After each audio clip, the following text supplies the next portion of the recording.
રાજકોટમાં ખાનગી શાળા દ્વારા ફી વસૂલી માટે માથે દબાણ લાવવામાં આવી રહ્યું છે। સ્વનિર્ભર શાળા મંડળ દ્વારા ઠરાવ કરીને ફી વસૂલી માટે વાલીઓને નોટિસ અને ફોન અને મેસેજ કરીને દબાણ કરવામાં આવી રહ્યું છે। ફી વસૂલી કરવા માટે કેટલીક ખાનગી શાળાઓ દ્વારા જે પ્રકારે કાર્યવાહી કરવામાં આવી છે તેને લઈને આજે રજૂઆત કરવામાં આવી હતી।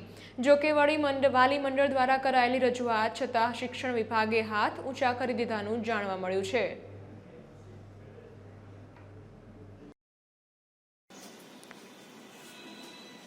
કે 31 ઓક્ટોબર છેલ્લી તારીખ ગણીને બધી ફી આખા વર્ષની ફી સાથે ઉઘરાવે છે જે સ્કૂલવાળા એનો વિરોધ કરી છે।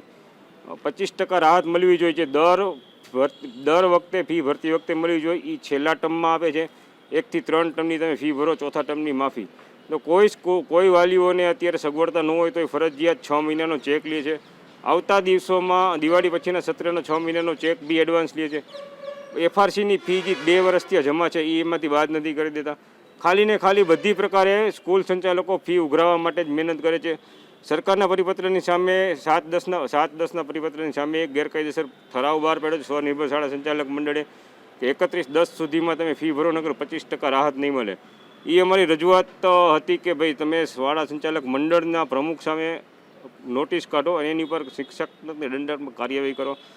પણ 3 સ્કૂલને નોટિસ દઈ અને શિક્ષણાધિકારી શ્રી એવું કહે છે કે હવે અમારી જવાબદારી પૂરી થઈ ગઈ છે, આગળની કાર્યવાહી અમે પછી કરશું।